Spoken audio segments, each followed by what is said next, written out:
Bismillahirrahmanirrahim. Rabbi shrah li sadri wa yassir li amri wahlul 'uqdatam min lisani yafqahu qawli. Assalamun alaikum warahmatullahi wabarakatuh.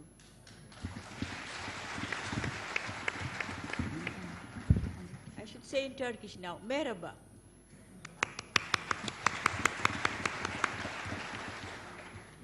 It is a pleasure to be here amongst you again.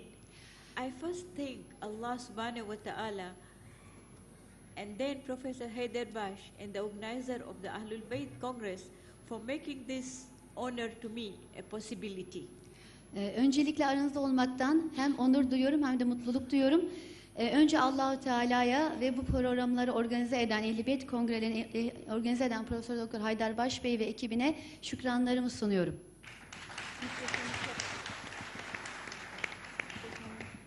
My first visit was in 2011 at a similar congress here in Bursa, and my presentation was on Ahlul Bayt and the 6th Imam Jafar Sadiq alayhi salam. İlk ziyaretim yine Bursa'da 2011 yılındaki 1. Ehl-i Beyt Sempozyumundaydı ve orada İmam Cafer aleyhisselam hakkında bir sunum yapmıştım. It was cold, but the warm reception accorded by you made my trip a memorable one. I am not a stranger to Turkey, as our son Dr. Abbas and our daughter Mine Siddiqa and grandchildren, that is Torun, Fatima Zahra and Muhammad Ali live in Ankara and we come here quite often. O ziyaretimde hava soğuktu ama sizin misafirperverliğiniz ve yakınlığınız beni çok mutlu etti. Soğuğu hissetmedim. Türkiye'ye yabancı değilim. Oğlum Doktor Abbas ve gelinim Doktor Mine Sıdıka ve onların çocukları yani torunlarım Fatıma Zehra ve Muhammed Ali Ankara'da yaşamaktalar ve onları sık sık ziyaret ediyorum. My subject this time is the spread of Shia Isnashri Mazhab in Africa. Teşekkür. Bugünkü konuşmam Afrika'da Şia İsnaşiri mezhebinin Ehl-i Beyt taraflarının hizmetlerinden bahsedeceğim. Teşekkür ediyorum.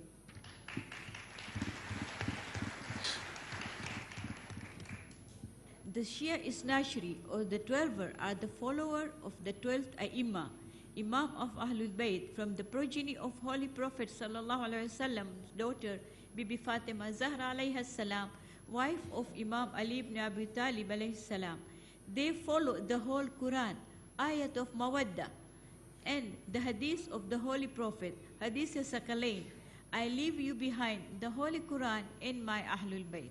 Şia İsnaşiri 12 imamlar Ehl-i Beyt'in takipçileridir. Peygamber Efendimiz Aleyhisselam'ın kızı Hazreti Fatıma ve damadı Hazreti Ali İbni Talib'in neslinden gelen imamlardır bunlar ve onlar Kur'an'ı ve Meveddet ayetini ve Peygamber Efendimiz'in hadisi olan size iki şey bırakıyorum. Kur'an-ı Kerim ve Ehl-i Beytim'dir hadisinin sıkı takipçileridir. Islam in Africa. The first migration from Mecca took place in 615 AD to Habash, Abyssinia, now Ethiopia. The Christian king Najashi, Negus, an historian Christian, received the Muslims who were persecuted in Mecca with kindness and gave them shelter and later reverted to Islam. Mekke'den gelen ilk göç milattan sonra 615 yılında Habeş'e, Habeşistan yani şu anki Etiyopya olarak bilinen bölgeye idi. Orada o günkü Hristiyan kral Necaşi Mekke'de zulüm görüp kaçan Müslümanların nezaketiyle karşıladı ve onları kendi kraliyeti altında barındırdı. Daha sonra da kendisi İslam dinini kabul edip İslam nurlandı, Müslüman oldu. Thus Islam spread from there down to Somalia and to the coastal side of towns of Mombasa, Lamu, Bagamoyo, Kilwa, Mtwara and the islands of Zanzibar, Pemba, Mafia and to Central Africa and later to Mozambique, Madagascar and Comoro Islands. There are Muslims in South Africa. There are local Shia Isnashri communities who manage the Nabi Musa Foundation in South Africa. Böylece İslam oradan Somali'ye ve Güney Afrika sahillerine Mombasa, Lamu, Bagamoyo, Kilwa, Matwara, Zanzibar adaları, Pemba ve Mafia adalarına, Mozambik, Madagaskar ve Komor adalarına kadar yayılmaya başladı. Ve Güney Afrika'da da yerli Güney Afrikalı İsnaşeri yönetimi Nebi Musa Vakfı'nı kurarak Güney Afrika'nın Müslümanlaşmasını sağlamışlardır. In Zanzibar, Pemba, Kilwa, Lamu, and Comoros, the Persian sultans and some of the progeny of the Holy Prophet sallallahu alaihi wasallam, Sayyids, as usual, persecuted in the country, emigrated from Shiraz between 13th and 15th centuries. Their ruins are still there.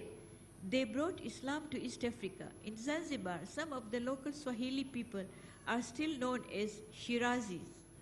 Zanzibar, Pemba, Kilwa, Lamu ve Komoro adalarında Pers sultanları, ki bunların bazıları Peygamber Efendimiz Aleyhisselam'ın soyundan gelen, zulüm gördüğü için kaçan seyitlerdir. 13. ve 15. yüzyıllar arasında Şiraz'dan göç etmişler ve orada Doğu Afrika'da İslam'ı yaymışlardır. Onların hala kalıntılarına o bölgede rastlanmaktadır. Hala Zanzibar'da yerel Swahili halkının bir kısmı Şiraziler olarak bilinirler. The Omani Sultanate conquered East Africa in 1698 and moved their capital to Zanzibar in 1840. They were there from 1840 to 1961. The coastal towns now had Muslim sultans and Islam became the official religion. The Swahili language was written using Arabic alphabet. Doğu Afrika'da 1698 yılında Umman Sultanı orayı fethedip saltanatını kurdu ve 1840 yılında başkenti Zanzibar adasına taşıdı. Bu saltanat 1961 yılına kadar devam etmiştir. Böylece kıyı kasabalarda artık Müslüman sultanları tarafından yönetilmeye başlanmış ve İslam resmi din olarak kabul edilmiş. Swahili dili de Arapça yazısı ile yazılmaya başlamıştır. The Khoja Shia Isnashri in East Africa. In the middle 1800s, there was a severe drought and famine in Gujarat, that is in India. Many Khoja farmers joined the business caravans of Khoja traders immigrating to Zanzibar between 1840 and 1870. Initially, they came as farmers, but then ventured into business and many more followed. And there is a sizable community of Asians of different faith in various parts of East Africa. So Islam, as guided by Ahlul Bayt, started in Africa among the Indian communities since 19th century. 1800 yıllarının ortasında Hindistan'ın eyaleti olan Gujarat'ta ciddi bir kuraklık ve kıtlık yaşandı.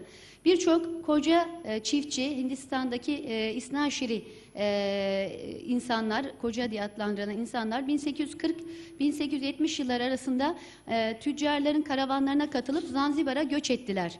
Başlangıçta çiftçi olarak gelmelerine rağmen zamanla oralarda ticaretle uğraşmaya başladılar. Böylece daha fazla göç gelmeye başlamış ve bu göçmenliğin asıllı ve değişik dini inançlara sahip olan tüccarların sayısı giderek artmıştır. Afrika'da İslam 19. yüzyıldan itibaren Hintli Müslümanlarla Ehl-i Beyt ışığında yayılmaya başlamıştır. The title Khoja, Persian Khwaja, has been translated as the honorable worshipful converts. Koca ismi Farsça'da hoca olarak anılır ve onurlu, itaatkar, İslam dinine hizmet edip İslam'a dönenler olarak bilinir. The first Khoja Shia Isnashri Jamaat started in Zanzibar in 1880. All over Africa there are Khoja Shia Isnashri Jamaats with masjids, Imam Bargah and other centers in the names of imams and with a resident alim as a guide. Most cities have schools, medical centers, housing schemes and separate burial grounds under the Jamaat umbrella. These are quite well organized. İlk Koca Şia İsnaşiri Cemaati 1880 yılında Zanzibar'da kurulmuştur. Afrika'nın çoğu ülkelerinde camileri, cemaatleri, merkezleri bulunmaktadır. Bunların çoğunda ikamet eden sabit bir alim, rehber eşliğinde hizmetleri devam etmektedir. Bu Afrika ülkelerinin birçoğunda okullar, tıp merkezleri, konut projeleri, cemaat çatısı altında mezarlıkları bulunmaktadır. Hepsi güzel bir organizasyon ile koordineli bir şekilde çalışmaktadırlar Afrika'da İslam'ı yaşatmak ve yaymak için. The Muslim indigenous, that is the local people, reverts to Shia Isnashri. A young alim in India was very impressed by the Christian missionaries who went to the wild Africa and sacrificed their comfort to spread their religion and care for the local people in remote, inaccessible places. He wished he could do the same. Hindistan'da genç bir alim yerli Müslümanların Şia mezhebine dönüşünü nasıl yaptığını anlatıyor. Genç bir alim Hristiyan misyonerlerin faaliyetlerinden çok etkilenmişti. Bu misyonerler vahşi Afrika'ya, yerel halka ve çok zor ulaşılan yerlere gidip Hristiyan dinini yaymak için kendi şahsi konforlu hayatlarını terk edip burada misyonerlik faaliyetlerini yapmaktaydılar. Ve bu alim, Müslüman olan bu alim kendisi de bu işi İslam adına yapmak için gayret etti ve yola düştü. The Almighty answered his noble wish, and he was posted to Shia Isnashi Jamaat as an alim in Lindi in 1958. Within a week, he started to learn the Swahili language to the dismay of the other alim, who was sure that the Khoja Jamaat would not approve of this idea. He had the dedication and the courage to take up this challenge. He learned the Swahili language as well as brought up his English language to perfection, as reflected in his numerous books. Allah bu genç alimin duasını kabul etmiş olacak ki 1958 yılında Hindistan'dan Tanzanya'daki Lindi Koca Şia İsnaşir cemaatinin başına tayin edildi. Görev yerine gidince ilk hafta içinde yerel dil olan Swahili dilini öğrenmeye başladı. Diğer alimler bunu yadırgadılar, doğru bulmadılar, tasvip etmediler. Ama kendisi Swahili dilini öğrenip bildiği İngilizcesini de mükemmelleştirerek kitaplar yazmaya başladı. In 1961, he was transferred to Arusha. With his zeal for tabligh, he talked to the community elders and met a person who had already converted one local Muslim, trained and then sent for further studies. 1961 yılında Arusa'ya tayin edildi ve tebliğ için birçok kişiyle temasa geçti. Aralarından yerli bir halk, zenci halk İslam dinine döndü. Bunu ve ileri eğitim almak üzere başka merkezlere gönderildi. Bu olay diğer alimlerin de dikkatini çekti ve onun fikirleri ikna edici bulundu. Böylece büyük bir İslami kuruluş organize ettiler. Bunun adına da Bilal Muslim Mission, Bilal İslami Kuruluşu adı verildi.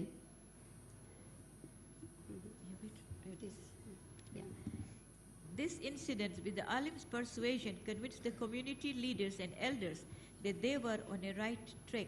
His idea was presented to the Jamaats as well as was well received, and the Bilal Muslim Mission was established.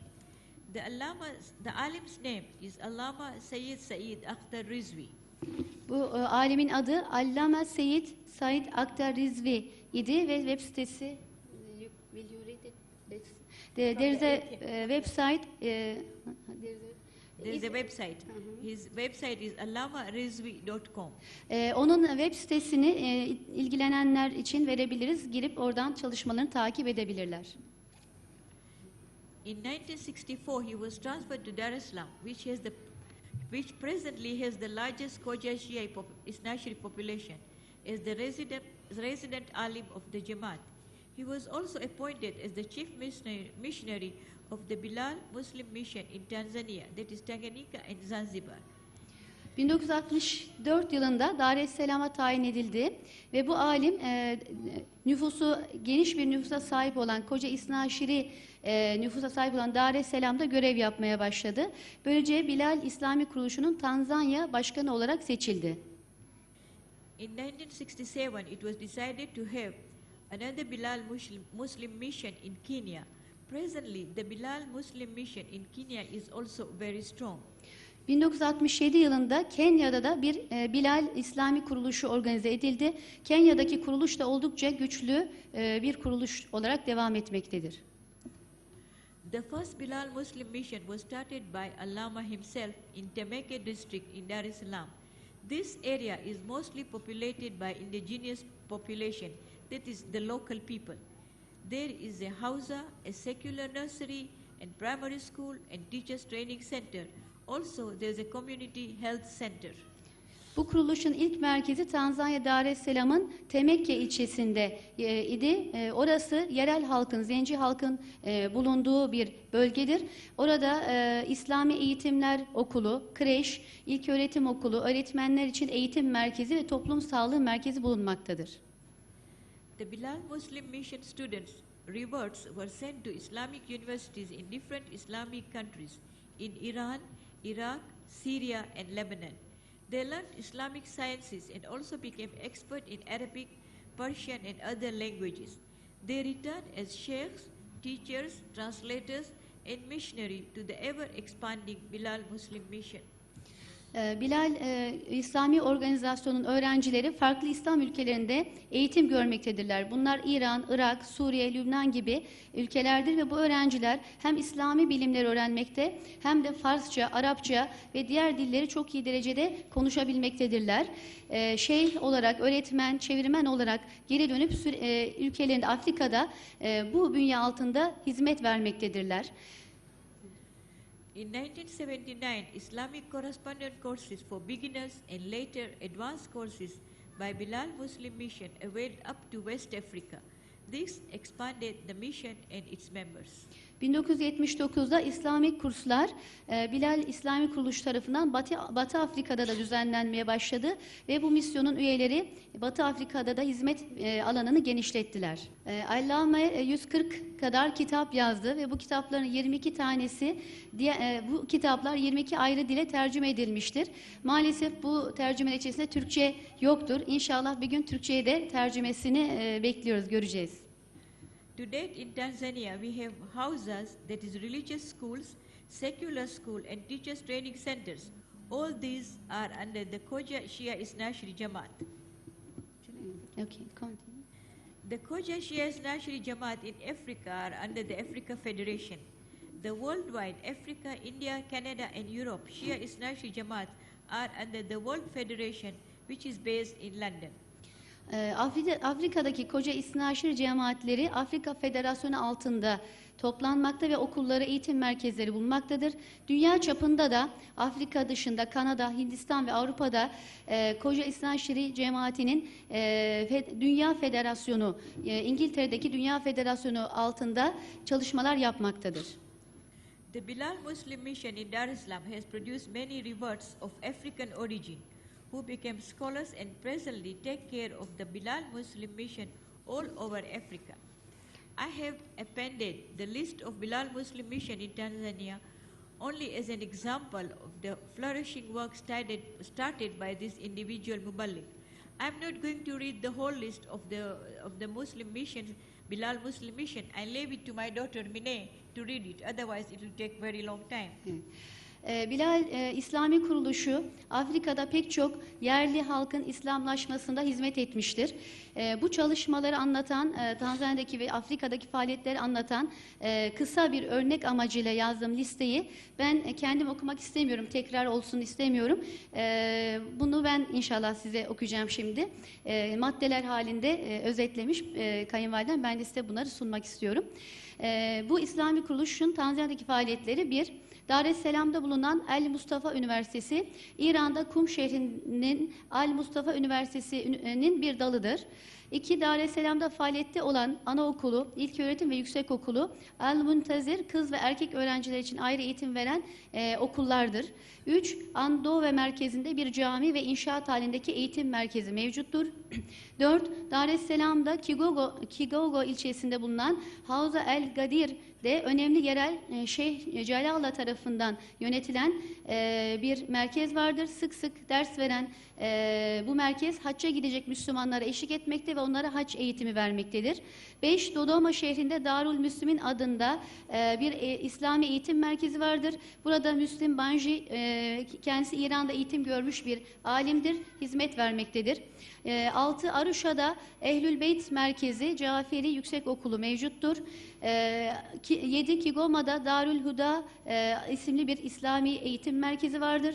8 Tanga'da 2 tane Bilal İslami Kuruluşu Merkezi bulunmaktadır. Ehl-i Beyt Vakfı ve Havzatul Kaim isimli bir eğitim merkezi vardır.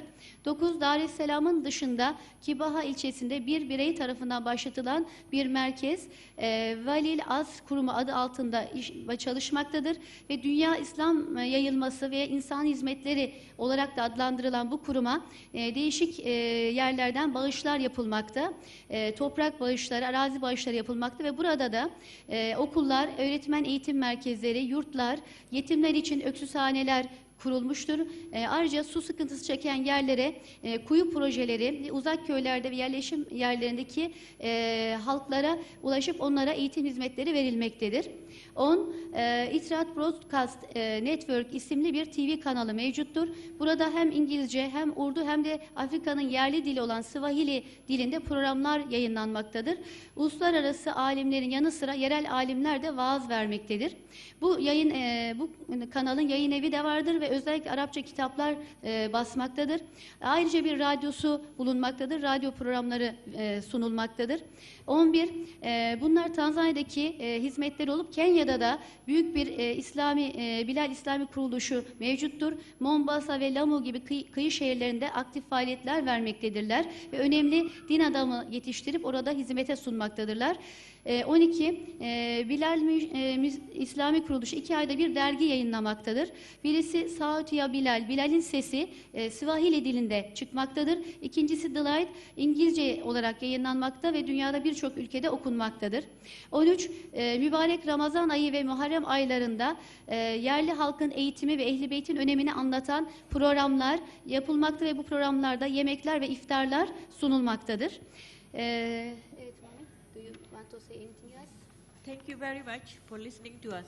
I welcome you to come to Africa. Evet. Teşekkür ediyoruz. Ben de kendi şahsım adına burada böyle güzel bir sunum için bize fırsat veren değerli üstadımız Profesör Doktor Haydar Baş Bey'e ve onun değerli ekibine teşekkürlerimi sunmak istiyorum. Allah razı olsun hepinizden.